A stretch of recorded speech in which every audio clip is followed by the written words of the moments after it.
Uma boa noite a todos os irmãos.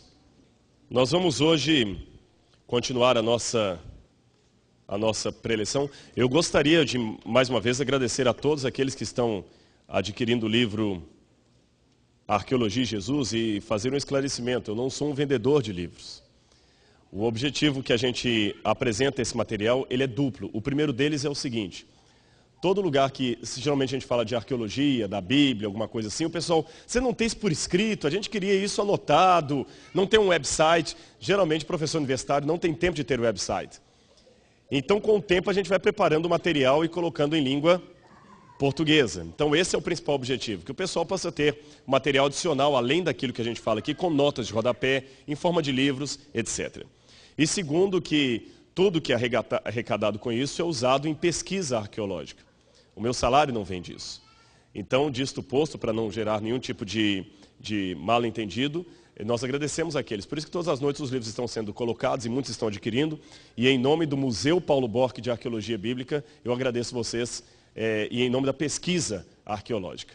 Que vocês sabem, no Brasil, acredito que em outras partes do mundo também, para você pesquisar, você praticamente tem que contar com a ajuda alheia. O pessoal tem dinheiro para coisas que de repente não são tão acadêmicas assim, não tem tanta virtude, tanto fruto, mas para a área acadêmica, infelizmente, a gente tem que contar com a ajuda alheia, mas Deus está abençoando. Vamos abrir nossa Bíblia hoje no livro de Hebreus, capítulo 11, verso 6. De fato, Hebreus 11, verso 6, de fato, sem fé é impossível agradar a Deus. Vamos repetir comigo. De fato, sem fé é impossível agradar a Deus, porque é necessário que aquele que se aproxima de Deus creia que Ele existe e que se torna galardoador dos que o buscam. Irmãos, eu tive um grande problema com este termo fé, porque convenhamos, há muitos momentos em que a fé parece um instrumento de tortura da parte de Deus. Você já esteve numa situação que você ora, e a sua oração parece uma bolinha de ping-pong que quica no teto e volta? Onde é que está Deus na hora que você mais precisa dele? Eu já tive momentos em minha vida, aliás, vou até confessar uma dificuldade teológica para vocês. Esses livros com o título de Como Conhecer a Vontade de Deus, Como Descobrir a Vontade de Deus, eu tenho um pouco de angústia com esses livros. Porque muitas vezes na minha vida, a vontade de Deus não foi tão clara. Hoje mesmo eu estava conversando com uma pessoa, a gente estava discutindo sobre isso. A pessoa não está querendo necessariamente, Senhor, faça a minha vontade, eu só quero saber qual que é a sua. É legítimo isso, eu não estou querendo que o Senhor faça a minha, eu só quero saber qual é a sua. E nem a sua eu sei. Para algumas coisas a gente sabe. Mas a Bíblia não é o manual do escoteiro mirim. Lembram daquela visão antiga dos sobrinhos do Donald, que tinha o manual do escoteiro mirim, que eles abriam ali, saíam tudo ali? Como fazer sabão, como sobreviver na selva.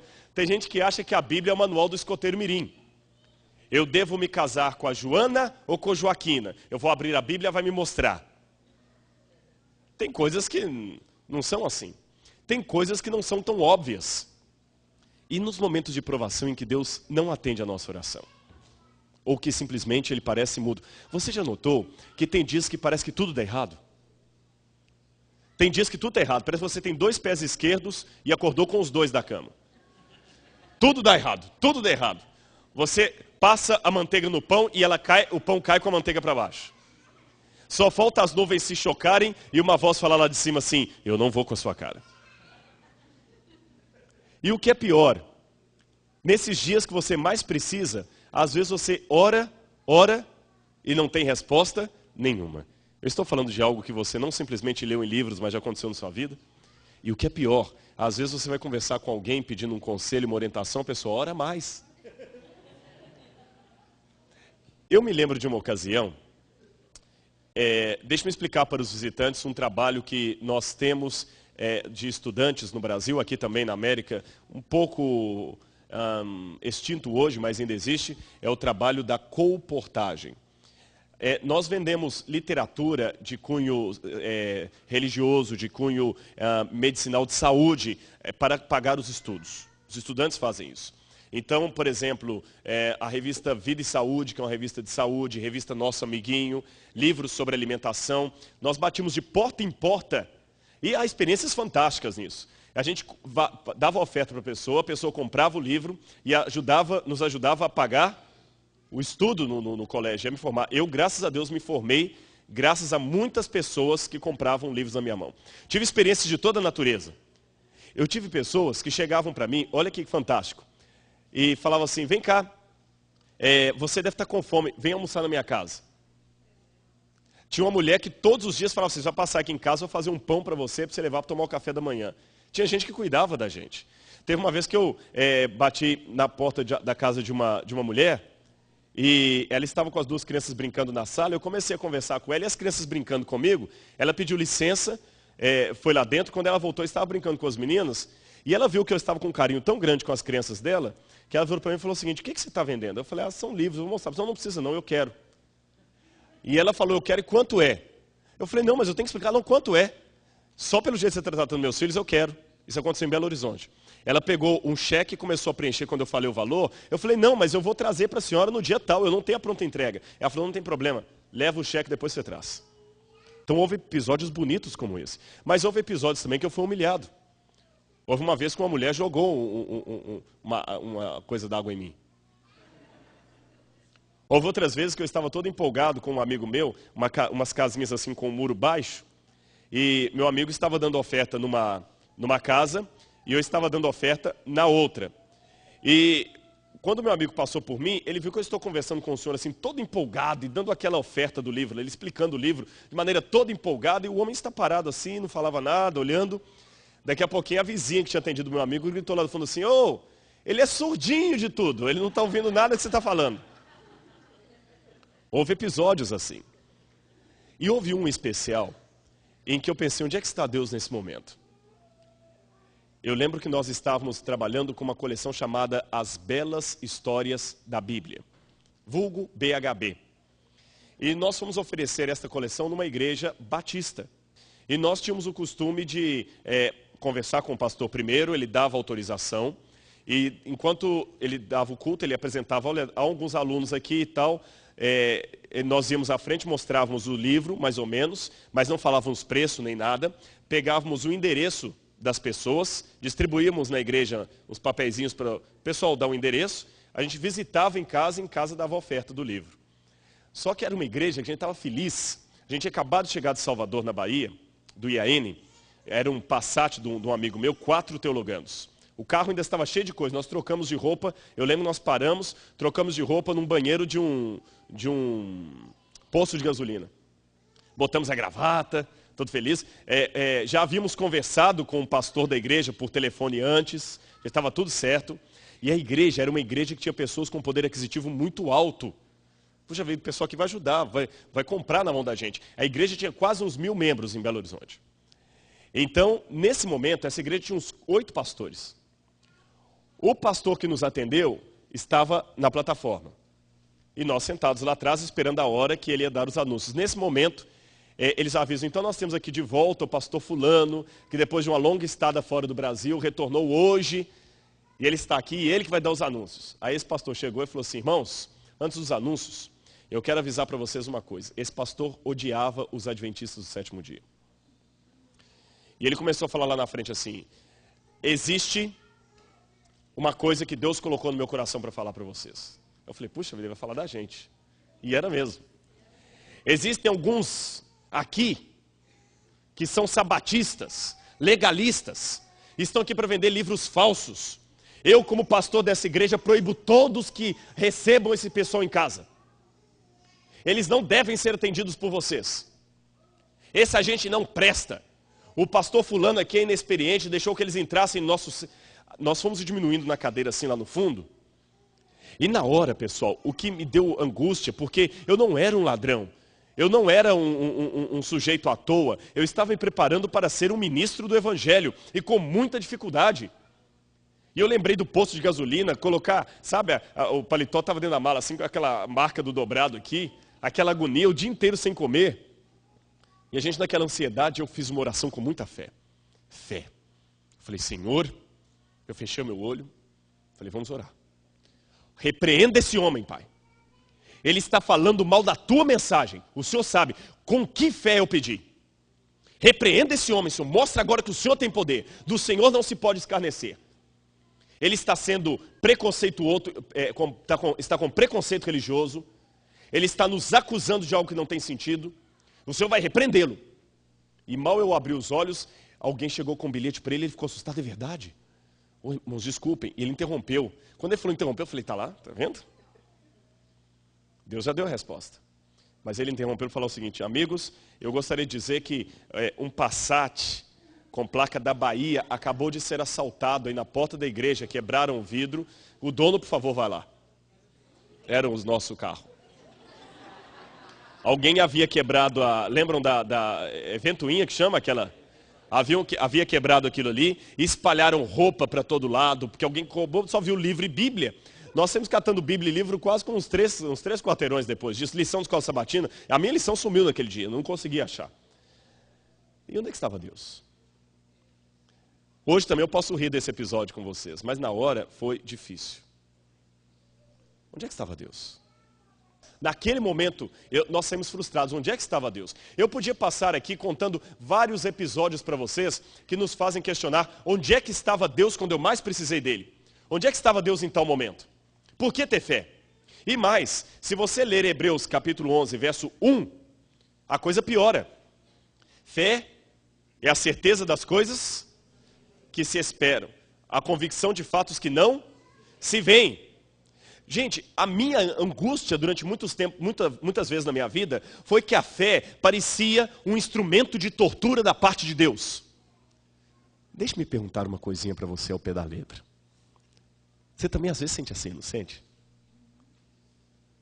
Porque Deus manda você aceitar coisas pela fé que você não está vendo. O visitante que está aqui no nosso meio, eu falo com você que existem anjos aqui, mas você não está vendo. Ah, pastor, desculpe, você conversa fiada. Eu sou uma pessoa que eu acredito no que eu vejo. Eu vou ser sincero, eu vim aqui à igreja hoje porque eu tenho um amigo que é adventista, ele insistiu demais para eu ver que assistiu sua semana de oração. Eu vim, mas eu vou ser sincero, pastor, eu sou uma pessoa racionalista. Eu sou racional. Eu acredito em coisas que eu posso ver, tocar, analisar. Essas questões de imaginação, pastor, não adianta. E num aspecto eu até concordo com você. Imagine que você está com fome, seu estômago está roncando, e eu falo com você assim, imagine que você está comendo uma lasanha deliciosa. Como eu que acabei de comer agora antes de vir para cá. Mas você não está sentindo o gosto da lasanha, não está sentindo o estômago preencher, e eu falo, você tem que continuar acreditando. Não parece às vezes que a fé é isso? Não parece? Se os anjos estão aqui, por que Deus não mostra? Imaginem só, se por 2 segundos, um anjo cruzasse voando atrás de mim aqui agora.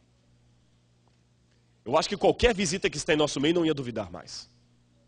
Imaginem se, de repente, aparecesse um brilho misterioso aqui que ninguém sabe explicar o que é. Nós buscamos sinais. Nós queremos sinais. Por que Deus não faz nada? Se o sábado é realmente o dia do Senhor, por que Deus não escreve isso com letras de fogo no céu? O sábado é o 7º dia. Ninguém ia duvidar mais. Se Jesus em breve voltará, por que não escreve no céu, Jesus voltará com letras de fogo? Ninguém mais ia duvidar. Por que Deus apresenta a verdade com tantas possibilidades de ser questionada? Por quê? Por que ter fé? Por que você tem que acreditar em algo que você não está vendo? E eu ratifico esta pergunta para aquele que, como eu, é racional. Você gosta de acreditar apenas naquilo que você vê, toca, observa? Por que então devemos ter fé? Eu uma vez cheguei a pensar o seguinte, esse cartaz aqui é de um órgão de segurança no trabalho, e esta abelhinha está falando, use os seus 5 sentidos e permaneça vivo com todos os 5. Porque realmente os 5 sentidos são muito importantes. No trabalho, quanta coisa acontece porque nós não atendemos aos 5 sentidos. É muito importante. E quais são os 5 sentidos que nós temos? Audição, tato, visão, olfato e paladar. Não são 5 sentidos? E eles não são importantes realmente? Imagine, por exemplo, deixa eu me mostrar um deles aqui. Imagine, por exemplo, o ouvir, a audição. Não é bom ouvir? Agora, interessante. Quem deu a audição para o ser humano? Quem deu a capacidade de ouvir? Deus. Então, por que a fé não pode ser uma coisa audível? Audível mesmo. Eu não estou falando audível no sentido de um pregador falando, audível no sentido do sobrenatural. Por que eu não consigo ouvir o balanço das asas dos anjos? Foi Deus que me deu a capacidade de ouvir. Se quando estamos cantando, os anjos estão cantando conosco, por que eu não posso ouvir? Se foi Deus que me deu a capacidade de ouvir, por que Ele não torna o meu ouvido físico capaz de captar o som espiritual? Por que eu tenho que aceitar pela fé que anjos cantam comigo quando eu estou na minha solidão? Qual outro órgão? O tato. O tato protege você de muitas coisas. Imagine se não fosse o tato, você poderia acidentalmente comer algo mais do que pipocas. Ainda bem que ao enfiar a mão no saquinho de pipocas, você pode pelo tato ver que tem algo mexendo ali dentro. É verdade ou não é? Eu vi uma vez, no Fantástico, no Brasil, uma reportagem sobre uma menina que ela não sentia dor. Ela não tinha dor. E o repórter falava, aparentemente parece que essa moça tem um grande privilégio por não sentir dor. Imaginem que ela iria para o dentista e não precisava de anestesia, porque ela simplesmente não sentia dor.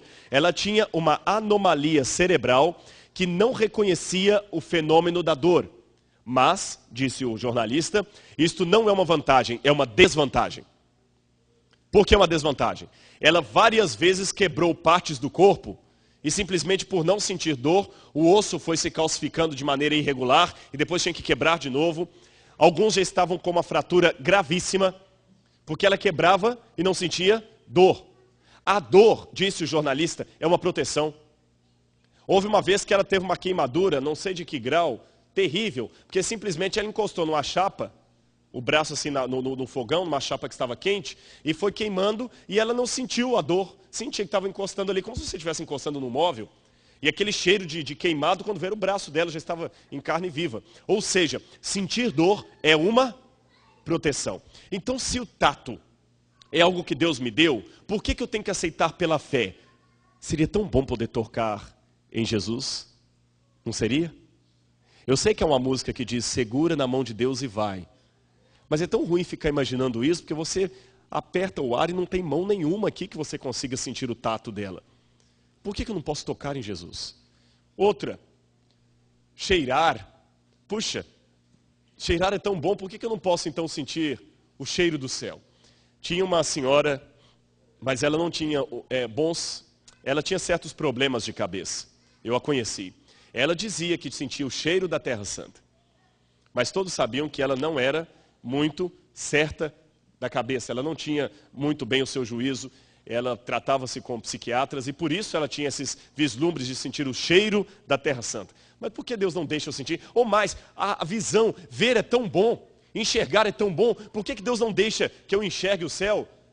Que eu não sinta o sabor das coisas espirituais? Por que eu tenho que imaginar tudo pela fé? Afinal de contas, quem me deu os 5 sentidos foi o Criador. Então por que o Criador não torna a verdade algo que eu possa apreender? Pelo tato, pelo paladar, pela audição, pelo olfato, enfim, pelos sentidos. Por que eu tenho que aceitar pela fé? Vocês entenderam o problema que estou levantando essa noite? Parece que a fé é um instrumento de tortura da parte de Deus. Ele me dá os 5 sentidos e não permite que eu os use quando o assunto é fé. Bom, eu vou responder o porquê que Deus faz isso. Antes que você fique muito chateado, e principalmente você que é uma pessoa que só acredita naquilo que vê, deixe-me dizer algo importante para você nessa noite. Você é do tipo racional que só acredita no que pode ver, tocar, cheirar, etc? Muito bem. O problema com os nossos sentidos, meus irmãos, é que eles nos enganam. Vocês estão preparados nessa noite para ver o engano do sentido de vocês? Sim ou não? Nós então vamos ver por que os sentidos nos enganam. O que vocês, senhores e senhoras, estão vendo ali na frente? Eu gostaria da resposta do auditório. É uma foto, eu sei que é uma foto. Mas é uma foto de quê? Montanha. Muito bem. Só tem montanha? Deserto, uma montanha. Água. Muito bem. Deixe-me dizer para vocês uma coisa. Não há montanha nem água nenhuma ali. Esta foto que os senhores e senhoras estão vendo é a foto de uma miragem. Ao contrário do que muita gente imagina, a miragem pode ser fotografada. Porque há dois tipos de miragem. Há aquela miragem quando você já está com a mente muito cansada, que você vê coisas que não existem, mas há a miragem como um efeito físico. O sol bate na areia e produz imagens que não existem. Por exemplo, quando você está dirigindo com o seu carro num asfalto muito quente, você nota que quando tem uma subida que o outro carro vem do lado de lá, parece que tem uma névoa no asfalto assim, e você vê até um espelho. Um espelho que não existe. O carro reflete. É o sol batendo ali no asfalto. Você pode fotografar uma miragem. Então, por mais que o seu olho insista em dizer que há uma montanha ali, deixe-me dizer-lhes de maneira bem racional, que não há montanha nenhuma ali. Só há areia. Você está vendo a montanha mesmo assim? Acredite em mim, não há montanha. Isto é uma miragem. Você tem que desconfiar do seu olho. E esse aqui, o que vocês estão vendo? Agora vocês já estão um pouco mais prevenidos, vocês são inteligentes. Já estão até um pouco menos ávidos para responder. O que vocês estão vendo aqui? Gostei. Mas descreva a miragem. Vocês estão vendo camelos? São camelos? Podem ficar tranquilos, há camelos ali. Agora vocês já estão com medo, né? O que não há aqui é água. Não existe água aqui. Esse espelho d'água parecendo um lago não existe. Eu sei que o seu olho está insistindo em ver água ali, mas não há água ali. Você só confia naquilo que vê? Então vamos continuar. Ajude-me aqui, por favor, rapidinho. Eu quero fazer uma ajuda rápida. Por favor, você vai dizer apenas as cores, não as palavras. Rapidamente, em horizontal. Verde, vermelho, azul, amarelo, azul, marrom, vermelho, azul, verde, marrom, vermelho, amarelo, verde, azul, marrom, azul, vermelho e verde. Parabéns. 9, que ele errou um lá, não foi? Ele errou um, não foi? Mas mesmo assim, 9. Teve um lá, eu não lembro na hora que eu estava prestando atenção, mas teve um que ele errou. 9,9. A mais para você. A menos, né? A menos. A menos. Mas não foi difícil falar. Por quê? O seu cérebro insiste em dizer uma coisa. E você tem que dizer outra. Tá bom. Vou para um mais tranquilo agora. Qual círculo é maior? Este, o da esquerda ou da direita? Na verdade, ambos são do mesmo tamanho. Ambos são do mesmo tamanho. Se eu estivesse num ambiente menor, eu iria medi-los para vocês. E vocês vão ver que tanto esse círculo daqui, como o de cá, são do mesmo tamanho. O que engana o seu cérebro são essas bolas maiores aqui em volta, que parecem fazer com que os círculos sejam de tamanho diferente. Bom, tem uma coisa aqui agora, vai ser interessante fazer esse teste aqui. Quem aqui não é brasileiro?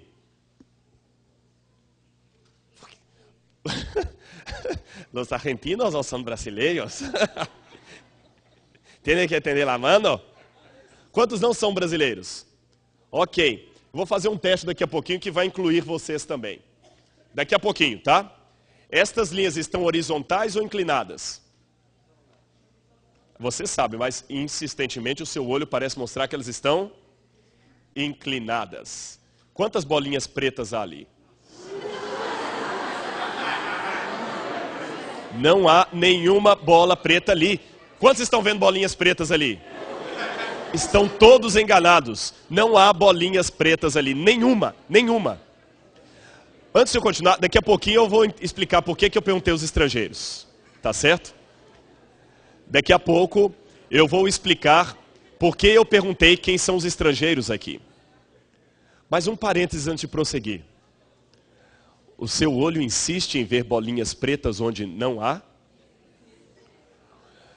Deus está mostrando para você nessa noite que você também muitas vezes insiste em ver coisas onde não existem. Às vezes você vê problemas onde não há problemas. você vê desespero onde não há motivo para desespero. Porque a sua mente insiste em ver coisas que só você está vendo. Desconfie às vezes do que você vê. Aqui vem o teste para os estrangeiros. Fiquem tranquilos, isso não é hipnose, nenhuma sessão de nova era.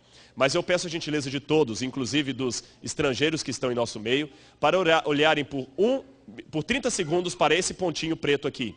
Ok? Por favor, 30 segundos. Pode piscar, 30 segundos, começando. Olhem o pontinho preto por 30 segundos. Eu vou marcar no relógio aqui. Pode piscar, mas só olhe para aquele pontinho preto por 30 segundos. Já se passaram 10 segundos. Faltam mais 20. É muito bonitinho o pontinho preto, você não vai cansar. Pode rir, mas continue olhando para o pontinho preto. 10 segundos, 20 segundos já se foram. Faltam só 10, 9, 8, 7, 6, 5, 4, 3, 2, 1, 0. Olha o lado branco. Saudade do Brasil.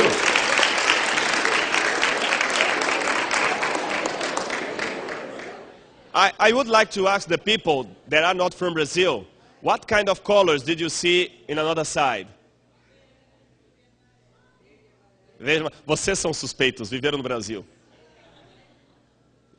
Did you hear in Brazil before? Yeah, but I could not listen to him. Ele viu todas as cores? Did you see all the Brazilian colors in another side? Ah, ok. Apenas as cores púrpuras, né? Curioso. Por que ele foi o único? You are the just one here that do not saw the Brazilian flag? Yes, the Brazilian flag on another side. And why the Brazilian people saw the Brazilian flag on another side? Because in my memory. Porque está na nossa memória. Into our minds. Então você está tão acostumado a ver a bandeira do Brasil que com ele não funcionou. É a primeira vez que eu faço isso tendo um estrangeiro. Vocês funcionários, eu brinquei que são, mas viveram no Brasil 16 anos pelo menos. Mas ele, como não é brasileiro, né, eu explico o que eu estou falando, ele como não é brasileiro, viu da mesma maneira. Agora atenção, atenção. A nossa mente está tão acostumada, às vezes, a enxergar a vida de um jeito, que nós vemos daquele jeito mesmo quando não é para ver. Concordam com o que eu quero dizer? Entenderam o que eu quero dizer? Você está tão acostumado a ver a bandeira do Brasil com as cores corretas, que quando você olhou para o outro lado, a sua mente fez o quê? Ela corrigiu a realidade. Só que, ao corrigir a realidade, a mente acabou fazendo você ver uma mentira, uma bandeira do Brasil que não existe do outro lado. Quantas vezes na vida você está tão acostumado a ser um pessimista? Às vezes você está tão acostumado a ser pessimista, que em tudo você só vê pessimismo. Tudo você vê pessimismo. Você está tão acostumado a pensar que você é um zero à esquerda, que tudo você vê motivo para isso. De vez em quando, eu não sou psicólogo, não tenho o menor dom para ser psicólogo, mas como pastor você acaba fazendo às vezes de psicólogo quando tem que aconselhar uma pessoa. E você vê que às vezes algumas pessoas têm problemas de autoestima tão sérios, que tudo o que acontece, ele sabe que é contra ele. Ele não se valoriza. Ele acha que ele mesmo não tem valor nenhum. Resultado, todo mundo que se aproxima dele, ele acha que está indo contra ele. Por exemplo, vou dar um exemplo de uma situação que aconteceu comigo e como seria se eu não estivesse bem resolvido com a minha estima. Eu fui fazer o check-in agora para vir para cá, para a Flórida. Uma situação corriqueira, aconteceu semana passada. E eu notei que quando eu fui para o lado para fazer o check-in, a moça me olhou com uma cara muito fechada e muito seca a princípio. Parecia que ela estava chateada comigo. E eu fiz uma pergunta a ela respondeu de maneira meio brusca. Daqui a pouquinho ela parou, senhor, me desculpe, eu acabei de ser muito maltratada por um grupo que saiu aqui agora, me perdoe, viu? Eu falei, não tem problema, fique tranquila. Você quer ir beber uma água? Eu falei, não, está tudo bem. E eu vi que ela estava com a respiração meio fora do normal. E depois eu falei com ela, qual o seu nome? Ela falou, fulana de tal. Eu falei, olha, tem uma capela aqui, eu sou pastor adventista do sétimo dia. se você me der autorização, eu vou sair daqui e vou orar por você. E ela ainda ficou nervosa, que ela tinha que falar que o avião estava atrasado pelo menos umas 5 horas. Éramos para sair 11 horas da noite de São Paulo, saímos 5 horas da manhã. E ela falou assim, senhor, desculpa o voo. Eu falei, não tem problema, não é culpa sua, por que eu vou brigar com você? Você é uma trabalhadora e merece o meu respeito. Você permite que eu ore por você? Ela, puxa, senhor, mas, sério, mas, claro que sim. Puxa, olha, muito obrigado, desculpa, não tem que isso. E ela fez a reserva, tudo direitinho e tudo, com um carinho tremendo. Eu saí e fui orar por ela. Ela estava chateada porque alguém a distratou antes de mim. Mas, se eu tivesse problema de autoestima, o que eu já imaginaria naquela situação? Tá vendo? É porque realmente eu sou negro, eu tenho cara de pobre, eu não tenho cara de rico, ela está me olhando aqui, ela não gosta de mim, ela não vai com minha cara, eu não mereço. Se fosse aquele camarada bonitão que estava ali atrás, ele ia tratar bem, mas como é comigo? Vocês já notaram que tem pessoas que são assim? Eles insistem em ver, entre aspas, bandeiras do Brasil onde não há bandeiras do Brasil. E tem o contrário também, tem gente que se acha também. Bem-aventurado aquele cuja fama não é maior do que a realidade. Lembram que ontem eu falei aqui do episódio daqueles que voltam ao Brasil depois de algum tempo e esqueceram o português. Cuidado. Tenha equilíbrio. Mas vamos continuar a nossa aventura aqui. Aparentemente vocês estão vendo que aquilo ali está em movimento, ondulado, né? Mas agora vocês já sabem que é um truque que está reto. Qual soldado é maior? Esse ou melhor? O primeiro, segundo ou terceiro? Os três são do mesmo tamanho. Aparentemente, esse aqui é maior do que os demais. Mas os três são do mesmo tamanho. O que vocês estão vendo? Caveira? Aqui falaram que viram uma caveira. Uma mulher olhando no espelho. Quer você ver uma caveira? Alguns estão insistindo que é caveira. Pastores Alexandre e pastor Jimmy, acabei de criar uma divisão na igreja de vocês, viu? A igreja está dividida agora. As duas coisas, né? Eu vou resolver, atenção, para eu não ficar mal com o pastor Jimmy, já que eu acabei causando uma divisão na igreja, e está filmado ainda, deixe-me dizer que as duas coisas estão corretas, porque Salomão falou vaidade, tudo é vaidade. É correr atrás do vento. E no fundo, todo mundo é igual, diz o raio-x. Aqui há uma moça diante de um espelho, penteando os seus cabelos. Não há nenhuma caveira aqui. Uma coisa que nem eu sei resolver. Essa janela está para lá ou está para cá? Dê um nó no seu cérebro e tente ver para que lado está essa janela. A parede está assim ou assim. Compreendem? Nós estamos olhando, a parede está para lá ou nós estamos olhando daqui? Impossível saber, né? E mais um último, para terminar. O que aparentemente poderia ser um pássaro, ou um pato, alguma coisa assim, um pássaro, se virar de ponta cabeça pode virar uma ilha, um pescador e um peixe. Noutras palavras, muitas coisas na vida dependem de como você as vê. Deixe-me contar uma coisa que eu aprendi como pastor de igreja. Toda história tem 3 lados, o meu, do outro e a verdade. Isto é batata. Vocês podem notar que as pessoas, tem gente que tem uma ótica muito própria. Ele raciocina numa frequência só dele. Ele vê a vida de uma maneira só dele. O filho da vizinha fazendo malcriação é um sem vergonha, não merece ajuda. O meu filho é fraco. O outro cometendo o mesmo erro não presta. O Senhor entende. Aliás, deixe-me abrir um parênteses aqui. Eu estou um pouco preocupado com o fenômeno que eu estou vendo com a juventude. Hoje está acontecendo uma coisa muito ruim. E desculpe a petulância de alguém que não é pai falar isso. Eu não estou querendo ensinar ninguém a educar os seus filhos. Mas vocês já notaram que hoje, de maneira massiva, existe quase que uma ditadura dos filhos sobre os pais. E existe um excesso de confiança dos filhos em relação aos pais. Eu posso aprontar, que meu pai sempre vai ter dó de mim. Meu pai é meu pai. Ele não vai me abandonar. Eu posso jogar tudo na cara dele, que se depois como filho pródigo eu voltar, ele vai sempre me apoiar. Deixa eu dar um conselho para você, isso pode até ser verdade. Mas com todo o respeito que eu tenho pelo seu pai e sua mãe, deixe-me dizer que eles ainda são limitados porque são seres humanos. E o seu pai pode ser até bobo de ficar sempre perdoando as suas mazelas. Mas Deus não é parcial.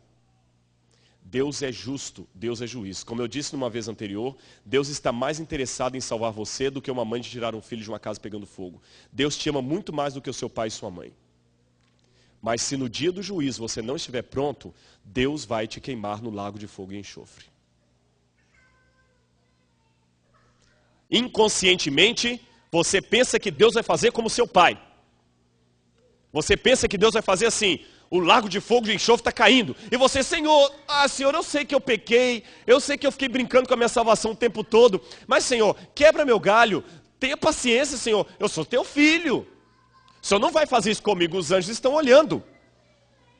E Deus com dó, você tem razão, filho. O coração do Criador aqui é mole, você sabe disso. Vem cá, sai do lago de fogo e enxofre que eu vou te trazer para a nova terra. Não existe isso. Deus vai te destruir com uma lágrimas nos olhos, mas Ele vai te destruir. A última lágrima derramada no universo vai ser de Deus. É o estranho ato de Deus. Mas Ele não vai levar para o céu quem não quer ir para lá, porque Ele não obriga ninguém a entrar, nem no céu. Então, por favor, a responsabilidade é séria. Cada coisa é de acordo com o que a gente vê. E eu me preocupo muito com isso. Continuando. Esse menino, que vocês estão vendo aí, ele teve todos os sintomas. Estão vendo que tem uma cobra amarrada no pé dele aqui? Ele teve todos os sintomas e quase morreu picado por uma cobra venenosa. Só que a cobra não era venenosa. A cobra que não era venenosa o picou, ele teve convulsão, enganou os médicos até que alguém percebendo depois de muito tempo que a cobra não era venenosa, que foram avisar no hospital, ele já estava quase na UTI. Isso aconteceu no Vietnã. Essa cobra não era venenosa. Existe um outro caso, eu não tenho as fotos infelizmente para mostrar, isso saiu na revista Reader's Digest, que um homem morreu congelado num frigorífico. Alguém sem querer fechou a porta do frigorífico e ele morreu congelado. Só que um detalhe, o frigorífico estava desligado.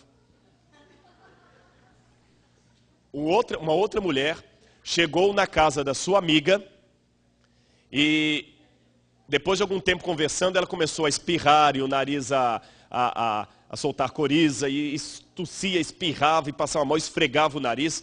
E a amiga, você está passando mal? Ela falou, desculpa, eu estou sem, a gente podia conversar no outro ambiente. A amiga, mas por quê? É porque eu sou muito alérgica a rosas. E esse buquezão de rosas aí, eu sou muito alérgica. A amiga, não, tudo bem, mas esse buquê aqui é de plástico. O que eu quero dizer com tudo isso? Por que ter fé foi a pergunta inicial do meu sermão. Sabe por que Deus pede você para ter fé? Olha para mim aqui que eu vou explicar por quê. Porque os 5 sentidos, eles traem você muitas vezes. Muitas vezes os 5 sentidos fazem você acreditar em coisas que não existem. Muitas vezes os 5 sentidos fazem você ter certeza de coisas que não é para você ter certeza. Muitas vezes os 5 sentidos iludem você. Então a fé não é um instrumento de tortura que Deus me deu. Pelo contrário, a fé é um 6º sentido que Deus me deu. É o sentido que corrige os outros 5 quando eles insistem em me dizer que não há esperança. Através dos 5 sentidos, eu não consigo ver que há esperança, mas com o 6º sentido da fé, eu vejo a esperança onde aparentemente não existe. Com o 6º sentido da fé, eu vejo uma pessoa valiosa onde o espelho insiste em dizer que não existe. Sabe aquele dia que você olha no espelho e não gosta do que vê? Aí que você tem que lançar a mão do 6º sentido da fé. Sabe aquele dia em que você já orou e nada aconteceu? É aí que você tem que lançar a mão do 6º sentido da fé. E confiar em Deus. Muitas pessoas morrem em acidente automobilístico, de avião, acidentes de um modo geral, porque confiaram nos sentidos. Já viram? Uma vez eu vi uma reportagem, um documentário, melhor dizendo, sobre acidentes de avião. De aviões que batiam em montanhas e toda a tripulação morria. Simplesmente a caixa preta mostrava os últimos momentos de conversa do piloto e mostravam que o piloto, ao invés de confiar nos instrumentos, confiava na sua experiência de piloto. Ele achava, não, os instrumentos devem estar quebrados. Eu estou acostumado a fazer esse trajeto aqui todos os dias, não tem montanha nenhuma aqui, os instrumentos mostrando que ele estava voando a baixa altitude. Não, os instrumentos devem estar quebrados. Ele confiou nos sentidos e morreu. Quantas vezes motoristas de carro matam ou morrem porque ele ultrapassou numa curva que os sentidos diziam que ele estava fazendo uma ultrapassagem segura, quando não estava. Então, meu irmão, o meu desafio para você é: desconfie dos seus 5 sentidos, porque eles podem estar enganando você. Cuidado, principalmente em várias questões da vida. Namoro, por exemplo. Muitas vezes você pensa que um rostinho bonito daquele não pode te fazer mal. E é aquele rostinho bonito que Satanás vai usar para te desgraçar. Muitas vezes Satanás vai usar pessoas para chegar até você e fazer você desistir da vida. Você já notou que justamente no dia que você está depressivo, aparece alguém para desanimar você? Ah, desiste disto. Você, pela fé, tem que acreditar que é esperança. Amém? Pela fé em Cristo Jesus. Uma fé genuína, uma fé que move montanhas. E eu termino meu sermão dizendo apenas uma coisa para vocês. Uma vez houve um concurso de quadros sobre a fé. O que é a fé para você? O que é confiar em Deus? E cada um pintou um quadro diferente. Um pintou a confiança em Deus como sendo um lago bonito e sereno, com crianças correndo em volta. Outro pintou a confiança em Deus como sendo uma poderosa montanha. Mas o quadro que ganhou foi aquele que pintou a confiança em Deus como sendo uma catarata de águas bem fortes. Você pode quase imaginar o barulho e a força daquelas águas. E um galinho bem fino de uma árvore indo lá no meio. E um passarinho tranquilo dando comida para os seus filhotinhos. Isto é fé. Isto é confiança. Então quando a Bíblia diz a fé é a certeza das coisas que não se veem, fé é pular no escuro sem saber o que me aguarda lá embaixo. Eu só pulo porque Ele falou: filho, vem, e eu confio na voz dele. Então, em nome de Jesus, tenha fé. Vença os outros 5 sentidos quando eles lhe fazem ter falta de esperança. Confie em Deus. É o 6º sentido da fé que vai ajudar você quando você mais precisar. Que Deus abençoe sua vida. Tenha fé, em nome de Jesus.